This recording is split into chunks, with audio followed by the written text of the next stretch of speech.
అందరికీ నమస్తే. Digital stories కి స్వాగతం. ఈ రోజు మనం వినబోయే కథ పేరు ప్రశ్న. రచయిత్రి అట్లూరి విజయలక్ష్మి గారు రాశారండి ఈ కథని. ఇంకా కథలోకి వెళ్ళిపోదామా? అప్పుడే 8 అయింది. నా కర్మ కాకపోతే ఇవాళ సమయం ఇలా పరిగెత్తాలా అనుకుంది ప్రభావతి. కోడలు అనన్య ఇంకా ఇంటికి రాలేదు. ఇన్నాళ్లు అంతగా పట్టించుకొని కొడుకు హరి వాళ్ళెందుకో 2-3 సార్లు ఇంకా రాలేదా, రోజు ఇలాగే వస్తుందా అని అడిగాడు. ఇవాళ హరి త్వరగా వచ్చాడు. అందుకే ప్రభావతికి కూడా దడగా ఉంది. పిల్ల త్వరగా వస్తే బాగుండు అనుకుంటూ వీధి చివరకు చూసింది. ఆవిడికి తెలుసు తనకున్న భయంలో కాసింత కూడా అనన్యకి ఉండదని. హరి హాల్లో కూర్చొని టీవీలో వార్తలు చూస్తున్నా అతడి ధ్యాసంతా భార్య కోసమేనని ప్రభావతి గ్రహించింది. తలుపు రెక్క ఒకటి తెరిచి అక్కడే కుర్చీ వేసుకుని కూర్చుని రోడ్డు వైపుకి చూస్తుంది ఆవిడ. 2 రోజుల క్రితం టీవీలో చూసిన సంఘటన ఆవిడ మనసులో ఆందోళన కలిగిస్తోంది. స్నేహితులుగా ఉంటూనే రాత్రిపూట పార్టీ నుంచి వస్తూ లిఫ్ట్ ఇస్తామంటూ ఓ మహిళ పట్ల కొందరు మగవాళ్లు పశువుల్లా ప్రవర్తించిన ఘటన అది. అప్పటిదాకా వర్షం కురిసి ఆగిందేమో. చల్లగాలి వీస్తుంది. చీకటి పడిన శ్రావణ మాసం అవడం చేత, అందులోనూ శుక్రవారం అవడంతో ఆడవాళ్లు పిల్లలు పేరెంటానికి వెళ్లి వస్తూ కాలనీలో సందడిగా తిరుగుతున్నారు. భర్త పోయాక ప్రభావతి ఎక్కడికి వెళ్లడం లేదు. కానీ ఇదివరకు శ్రావణ మాసంలో మంగళ శుక్రవారాలు ఎవరో ఒకరింటికి పేరెంటానికి వెళ్లి వస్తూ కబుర్లు చెప్పుకుంటూ కాలనీలో సందడిగానే తిరిగేది. కోడలు వచ్చాక నోములు చేయించి 4 పేరెంటాలని పిలిచి వాయినాలు ఇప్పిస్తే సరదాగా ఉంటుందని ఆశపడింది. ఆదిలోనే హంసపాదన్నట్లుగా కాపురానికి రాగానే కోడలి వేషధారణతో ప్రభావతి మతిపోయింది. మెడలో మంగళసూత్రాలు బీరువాలో దాచేసి మ్యాచింగ్ అంటూ చీరరంగు సరిపడే పూసలదండ వేసుకుని ఆఫీస్కి బయలుదేరిన కొత్త కోడల్ని చూసి విస్తుపోతూ అడిగింది, మంగళసూత్రం ఏదమ్మా అని. ఉందలేండి, దాచిపెట్టాను లోపల అంది నిర్లక్ష్యంగా అనన్య. లోపల దాచడం ఏంటమ్మా, తప్పు కదా అందావిడ ఆగలేక. నేను మంగళసూత్రాలు నల్లపూసలు తీయని మీ అబ్బాయికి ఏదైనా అవుతుందని భయమా? మీరేం కంగారు పడకండి, ఆయనకే కాదుగా 100 ఏళ్ల జీవితం నాకు కావాలి. మరి నా ఆయుష్ పెరగడానికి మీ అబ్బాయి ఏం చెయ్యాలి అంది నవ్వుతూ. ఆ మాటలు గుండెల్లో ముళ్ళులా గుచ్చుకున్నాయి ప్రభావతికి. ప్రభావతికి 2 కొడుకులు. పెద్దవాడు గిరి, అతని భార్య ఆస్ట్రేలియాలో ఉద్యోగాలు చేస్తున్నారు. వాళ్ళకి 2 పిల్లలు. రెండోవాడు హరి డాక్టర్. కోడలు అనన్య ప్రభుత్వ సంస్థలో పర్సనల్ ఆఫీసర్గా చేస్తుంది. కొడుకులిద్దరివి ప్రేమ వివాహాలే. పెళ్లిళ్లు తన చేతుల మీద చేసి పెద్దరికం నిలుపుకుంది ప్రభావతి. ప్రభావతి భర్త హనుమంతరావు అకౌంటెంట్ గా చేసేవాడు. అతను చనిపోయి 8 ఏళ్లైంది. 20 ఏళ్ల క్రితమే స్థలం కొని ముచ్చటైన ఇల్లు కట్టించాడు. ఉద్యోగరీత్యా దూరంగా ఉంటున్నా గిరికి తల్లి అన్నా తమ్ముడన్నా అంతులేని ప్రేమ. హరికి కూడా తల్లన్నా అన్న అనగారన్న గౌరవం. గిరి భార్య విదిత కూడా మంచి పిల్ల. ఆమె చదువే కాదు సంస్కారం కూడా ఉన్నతమైందే. అత్తవారింట్లో అందరినీ అభిమానిస్తుంది. అనన్య కోడలుగా వచ్చాక శాంతి మాయమవుతున్నట్లుగా అనిపిస్తుంది ప్రభావతికి. అనన్య స్వభావం ఆ ఇంట్లో వారికి పూర్తిగా భిన్నం. తాను చేయదలుచుకున్నది ఎవరు వద్దన్నా చేస్తుంది. ఇష్టం లేకపోతే ఎవరు చెప్పినా చేయదు. ఇంటికి పెద్ద దిక్కైన ప్రభావతి ఏదైనా చెప్పబోతే, నీకెందుకండి అనవసరమైన విషయాలు, నాకు తెలుసు ఏం చేయాలో ఏం చేయకూడదో అంటుంది. చాలా విషయాల్లో భార్య ఏం చేసినా హరి ఏమీ అనకపోగా, తల్లి ఏమన్నా అంటే పోనీలేమ్మా, తను చిన్నదే కదా, ఏవో సరదాలుంటాయి వదిలేయి అని భార్యను వెనకేసుకొస్తూ వచ్చాడు. సాధారణంగా అనన్య రోజు ఆఫీస్ నుంచి ఆలస్యంగానే వస్తుంది. ఇంట్లో అటు గ్లాసు ఇటు పెట్టదు. ఇంటికి రావడం ఆలస్యం కావడంతో ఓ రోజు ప్రభావతి, ఏంటమ్మా లేట్ అయింది అని అడిగింది. అవుతుందండి, ఒకసారి బయటికి వెళ్ళాక టైం మన చేతుల్లో ఉంటుందా, ఆయన ఆఫీస్ కాగానే ఇంటికొచ్చి ఏం చేయమంటారు, కాసేపు స్నేహితులతో గడిపే హక్కు లేదా అనేసరికి ఆవిడ తెల్లబోయింది. అదేంటమ్మా, ఆడపిల్లవు అలా వెళ్ళడం ఏంటి అని అడిగితే గయ్యమని లేచిన అనన్య, ఆడపిల్లవు అది చేయకూడదు ఇది చేయకూడదని ఇంకోసారి అనకండి, నాకు చిర్రెత్తుకొస్తుంది. ఆడపిల్ల మనిషి కదా, మీ అబ్బాయి బార్కి వెళ్ళొచ్చు కానీ నేను రెస్టారెంట్కి వెళ్ళకూడదా అంది. దాంతో ఆవిడకి ఏం సమాధానం చెప్పాలో తెలియలేదు. చాలా తక్కువగా హరి పార్టీలకు వెళ్తాడు. వెళ్ళినా సభ్యత కోసం ఒక పెగ్గు తాగుతాడు. అలాంటి హరి గురించి ఇలా అంటుంటే బాధగా అనిపించింది ఆవిడికి. నా స్వేచ్ఛను ప్రశ్నించే వాళ్ళంటే నాకు మంట. ఇంకోసారి నా స్వవిషయాల్లో కలగజేసుకోకుండా అంటూ అల్టిమేటం ఇచ్చింది. కనీసం తన వయసుకైనా గౌరవం ఇవ్వని కోడలి స్వభావంతో ఆవిడికి దిగులు పట్టుకుంది. ఆదివారం వస్తే చాలు, వీకెండ్ ఎంజాయ్ చేయాలి, బయట భోజనం చేసి సినిమాకో లేదంటే ఏదైనా అవుటింగ్కి వెళ్దాం అని అంటుంది. హాస్పిటల్లో ఏదైనా పనుండి అతను ఇవాళ వద్దు ఇంకోసారి వెళ్దాం అని అనకూడదు. నువ్వు వెళ్ళు, నాకు పనుంది అని అనాలి. అలా అనకపోతే అదో రభస. అలాంటప్పుడు ఒక్కతే వెళ్ళిపోతుంది. అది పగలైనా రాత్రైనా సరే. అసలే రోజులు బాగలేవు. ఆడపిల్ల అర్ధరాత్రి అపరాత్రి తిరగడం ఏంట్రా, వణికిపోతూ అంటుంది ప్రభావతి కొడుకుతో. తనకి లేని భయం నీకెందుకమ్మా, తను చాలా ధైర్యస్త్రాలు. నీ మనా నువ్వు భోంచేసి పెందలాడే పడుకో, ఆరోగ్యం పాడు చేసుకోకు అంటాడు హరి. ఆడపిల్ల పొద్దుపోయేదాకా ఇంటికి రాకపోతే ప్రశాంతంగా పడుకోగలదా? అనన్య నెలకు 4-5 సార్లు షాపింగ్కి వెళ్తూ 1-2 చీరలు కొంటుంది. అయినా ఎవరూ అడగకూడదు. ఒకసారి సరదాకి అడిగాడు హరి, ఏంటనన్య నీ జీతం మొత్తం చీరలు కొనేస్తావా అని. నా జీతం నా ఇష్టం వచ్చినట్లు ఖర్చు పెట్టుకునే హక్కు లేదా? ప్రతిదీ నీకు చెప్పి చేయాలా? నిన్ను అడుగుతున్నానా నీ సంపాదన ఏం చేశావు అని అంటూ ఓ రోజు ఆమె కడిగి పారేసేసరికి హరికి కన్నీళ్లు ఒకటే కరువాయి. ఆ రాత్రి హరి హాల్లో టీవీ చూస్తూ తెల్లవార్లు గడిపిన అనన్య గదిలోంచి బయటికి రాలేదు. సారీ చెప్పి సంధి ప్రయత్నాలు చేయలేదు. అయినా మర్నాటి నుంచి హరి మామూలుగానే ఉన్నాడు. ఇదంతా చూస్తుంటే ప్రభావతికి భయమేస్తుంటుంది. నాకెందుకులే అని ఊరుకున్న పెద్దరికం మాత్రం చెప్పకపోవడం నీ బాధ్యతారాహిత్యం అని హెచ్చరిస్తున్నట్లుగా అనిపిస్తుంది. స్వేచ్ఛ ముదిరితే విచ్చలవిడితనం అవుతుందన్న వాస్తవం అనన్య విషయంలో జరుగుతుంది. హరిలో సహనం చచ్చిపోతుంది. వారానికి 4 సార్లు పార్టీలు, గెట్ టుగెదర్లు అంటూ అనన్య ఇంటికి ఆలస్యంగా వస్తుంది. ఆలస్యంగా వచ్చినప్పుడల్లా ఎవరో ఒకరు బైక్ మీదో కారులోనో దింపడం, అది చుట్టుపక్కల వాళ్ళు గమనించడం ప్రభావతికి ఇబ్బందిగా అనిపిస్తుంది. పొద్దుపోయాక పరాయి మగాడితో బండి మీద రావడం మర్యాద కాదమ్మా, మనం మధ్యతరగతి వాళ్ళం, ఎటొచ్చి ఎటుపోయినా మనకే నష్టం అంది. బండెక్కగానే వాడితో లేచిపోతున్నట్ట స్నేహానికి ఆడా మగ ఏంటండి? కాలంతో పాటు మీరు మారకపోయినా మమ్మల్ని వెనక్కి లాక్కండి అంటూ అత్తగారిని ఎడాపెడా దులిపేసింది. అయినా ఆ విషయం ప్రభావతి హరికి చెప్పలేకపోయింది. అనన్య తను చేసింది ఘనకార్యం అన్నట్టుగా చెప్పేయడంతో మొదటిసారిగా భార్యపై పిచ్చి కోపం వచ్చింది హరికి. సీరియస్ గా అడిగాడు, మా అమ్మని అంత మాట అనే ముందు నీకు కొంచెం కూడా బుద్ధి పనిచేయలేదా అని. నాకు బుద్ధి పనిచేయలేదా అని అడుగుతున్నావా?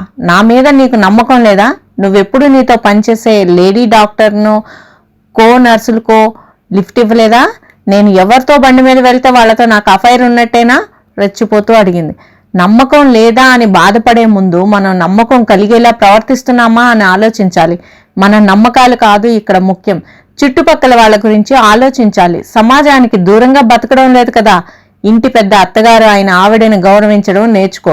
స్వేచ్ఛని నియంత్రించడం నా ఉద్దేశం కాదు, అర్థం చేసుకుంటావని చెప్తున్నాను అన్నాడు.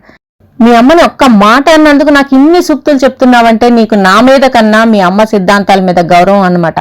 నా మీద నమ్మకం లేని భర్తతో నేనెందుకు కలిసి బ్రతకాలి? తీవ్రంగా అంది. అనన్య అంతలేసి మాటలు అనడంతో హరి, ప్రభావతి నిర్ఘాంతపోయారు. ఆ రాత్రి కూడా మౌనంగా హాల్లో పడుకున్నాడే కానీ ఏమీ మాట్లాడలేదు హరి. ఆ రోజు నుంచి ఇదంతా దేనికి దారితీస్తుందో, వీళ్ల సంసారం ఏమవుతుందో అని భయపడుతుంది ప్రభావతి. అనన్య ధోరణిలో ఇంకా మార్పు రాకపోగా ఇవాళ 9 అవుతున్నా ఇంటికి రాలేదు. శుక్రవారం వరలక్ష్మి వ్రతం అని నలుగురు పేరంటానికి కోడల్ని పంపమని చెప్పి వెళ్లినా ఈ పిల్లకి ఏమీ పట్టదు అనుకుంది ప్రభావతి నిట్టూరుస్తూ. ప్రభావతి పెళ్లి కాకముందు కొంతకాలం టీచర్గా ఉద్యోగం చేసింది. కానీ సంప్రదాయాలను, అత్తమామలను గౌరవించింది. భర్త కాళ్లు కడిగి నెత్తిని చల్లుకోకపోయినా కష్టసుఖాలు పంచుకునే స్నేహితుడిగా ప్రేమించేది. చుట్టుపక్కల వారితో స్నేహ సంబంధాలు కలుపుకోవడానికి నోములు, వ్రతాలు చేసింది. ఇప్పట్లా అప్పుడు పుట్టినరోజని, పెళ్లి రోజని, ఇంకో రోజని పార్టీలు చేసుకునేవాళ్లు కాదు. పెళ్లిళ్లు, సీమంతాలు, పూజలు వంటివి మాత్రమే నలుగురిని ఒక దగ్గరికి చేర్చేవి. ఇవాళ హరి ఎందుకో కోపంగా ఉన్నాడు. సహజంగా అతడికి కోపం రాదు, వచ్చిందంటే దాని పరిణామం ఊహించడం కష్టమే. ఏదో జరుగుతుందని ఆందోళన చెందడం కన్నా మౌనంగా ఉండడమే ఉత్తమమని ఆలోచిస్తూ ప్రభావతి తన గదిలోకి వెళ్లిపోయి మంచంపై వాలింది. బయట కారాగిన శబ్దం. బాయ్, గుడ్ నైట్ అంటూ అనన్య స్వరం. గుడ్ నైట్ అంటూ ఓ వ్యక్తి చెప్పాక కారు కదిలిన శబ్దం. అనన్య అంటూ అరిచాడు హరి. అయినా ఆమె ఏం సమాధానం చెప్పలేదు. ఎక్కడికెళ్ళావు అని భర్త ప్రశ్నించిన ఆమె నుంచి జవాబు లేదు. ఎక్కడికెళ్ళావో ఇప్పటిదాకా టైం ఎంతో తెలుసా? కొంచెం తీవ్రంగా అడిగాడు. అబ్బా, ఏంటి నీ దబాయింపు? నీ భార్యనా, ఇంటి నౌకర్నా అంది.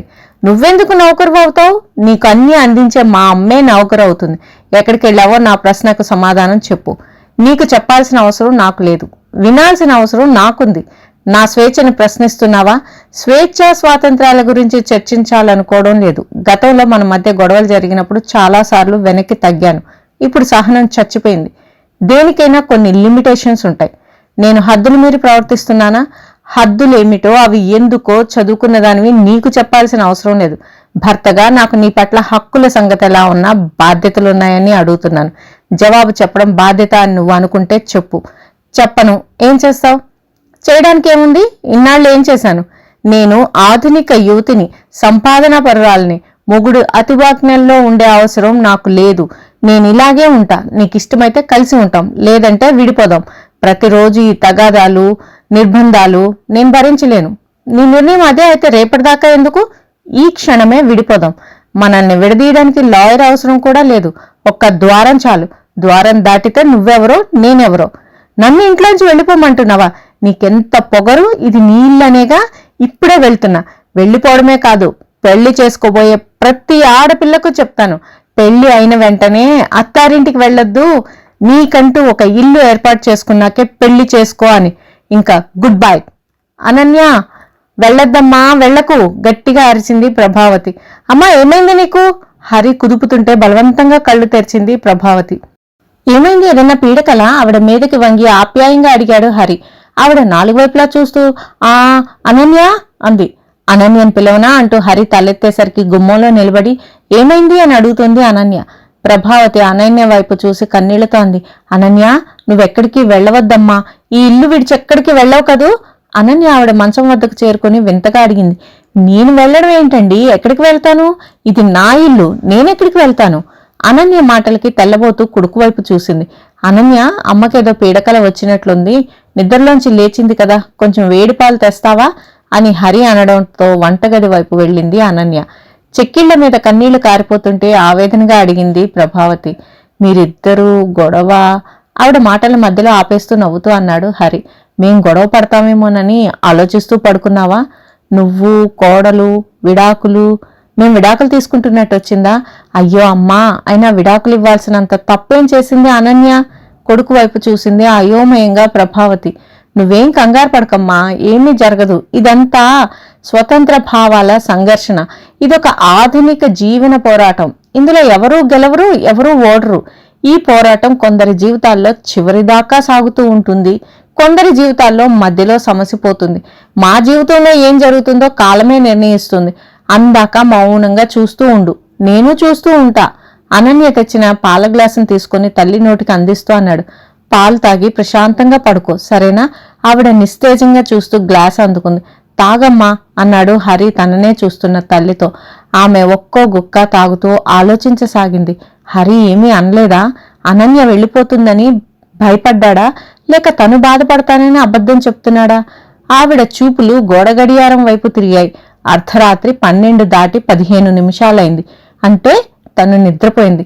మంచం మీద వాలగానే నిద్రపోయిందనమాట. కల వచ్చిందనమాట. మరి అనన్య ఆలస్యంగా వచ్చిందిగా. హరికి కోపం వచ్చినా ఏమీ అనలేదా? ఆవిడ చేతిలో గ్లాస్ అందుకుంటూ అన్నాడు మృదువుగా హరి. అమ్మా, లైట్ ఆర్పేస్తున్నాను. అనవసరమైన ఆలోచనలు, ఆందోళన పెట్టుకోకుండా హాయిగా నిద్రపో. నువ్వు ఆందోళన పడినంత మాత్రాన జరిగేది జరక్క మానదు. ఆవిడ ప్రశ్నార్థకంగా అతని మొహంలోకి చూసింది. భుజాలు పట్టి ఆవిడని పడుకోబెట్టి తలగడ సరిగ్గా జరిపి బ్లాంకెట్ కప్పి గుడ్ నైట్ అమ్మా అంటూ లైట్ ఆర్పి గదిలోంచి వెళ్లిపోయాడు. అతన్ని అనుసరించింది అనన్య. సోఫాలో ఉన్న తలగడ బెడ్షీట్ తీసుకుని అనన్యతో పాటు గదిలోకి నడుస్తూ అన్నాడు హరి. అమ్మ ఇంకా పడుకొని ఉండదు. కలకి వాస్తవానికి తేడా వెతుకుతూ మెలకువగానే ఉంటుంది. కలని మర్చిపోయి వాస్తవాన్ని తట్టుకునే శక్తి తెల్లారేసరికి ఆవిడికిమ్మని ఆ భగవంతుణ్ణి కోరుకుంటూ ఈ రాత్రికి ఇక్కడే నేల మీద పడుకుంటాను బెడ్షీట్ పరిచి తలగడ వేసుకుని వాలాడు హరి. వాస్తవానికి కలకి ఉన్న దూరం కొలవడానికి ప్రయత్నిస్తూ మంచం అంచున నిశ్చలంగా కూచుండిపోయింది అనన్య. ఫ్రెండ్స్, ఈ కథ ఇంతటితో సమాప్తం. తిరిగి మరొక మంచి కథతో నెక్స్ట్ వీడియోలో కలుద్దాం. Thank you very much for listening.